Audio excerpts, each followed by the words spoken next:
सांप की सवारी करने वाले मेढक की कहानी।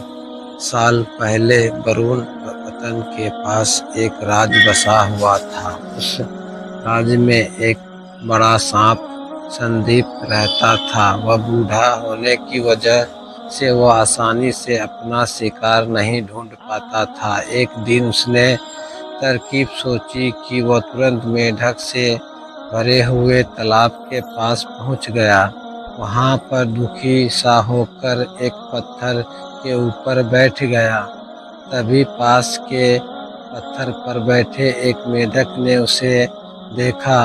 उससे मेढक ने थोड़ी देर बाद सांप से पूछा, चाचा क्या बात है?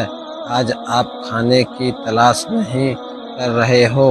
अपने लिए भोजन नहीं जुटाओगे? इतना सुनते ही सांप ने रोने की सूरत बना ली। मेढक को कहानी सुनाई। सांप ने कहा, मैं आज भोजन की तलाश में किसी मेढक के पीछे पीछे जा रहा था। अचानक मेढक ब्राह्मण के झुंड में घुस गया, जाकर कुछ छुप गया। मेढक को भोजन बनाने के चक्कर में मैंने गलती से एक ब्राह्मण की बेटी को काट लिया, जिससे उनकी मौत हो गई। उसने नाराज होकर ब्राह्मण ने मुझे श्राप दे दिया। उन्होंने मुझे श्राप देते हुए कहा कि तुम अपना पेट भरने के लिए मेढक की सवारी बनना पड़ेगा। इसी वजह से मैं इतना ताकत तालाब के पास आया हूँ। यह बात सुनते ही वह मेढक तुरंत तालाब के अंदर गया और अपने राजा को सारी बात बताई। राजा कहानी सुनकर हैरान हुए। पहले तो उसने बिल्कुल ही यकीन नहीं हुआ, लेकिन कुछ देर सोचा विचारा करके बाद में मेढक का राजा जलपाक तालाब से बाहर निकलकर एकदम कूदते हुए सांप के फन पर जाकर बैठ गया। राजा को ऐसा करते हुए देखकर अन्य मेढक ने भी ऐसा ही किया। सांप समझ गया कि मैं मेढक सभी मेरे परीक्षा ले रहे हैं। सांप भी बिना विचलित हुए आराम से उसको अपने फन पर कूदते दे रहा था और उन्हें सांप घुमा रहा था।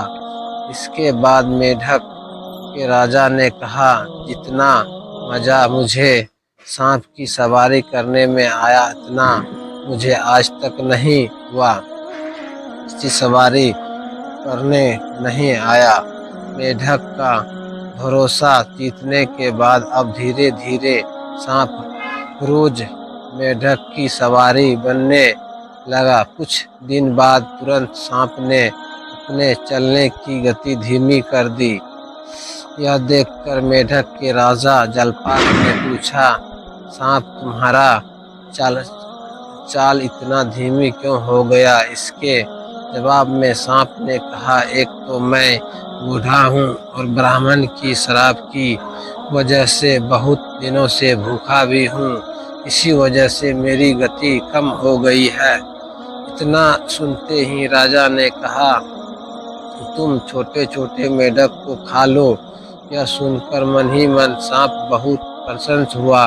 उसने कहा, राजन, मुझे ब्राह्मण का श्राप है, मैं मेढक खा नहीं सकता, लेकिन अगर आप कहते हो तो मैं खा लेता हूँ।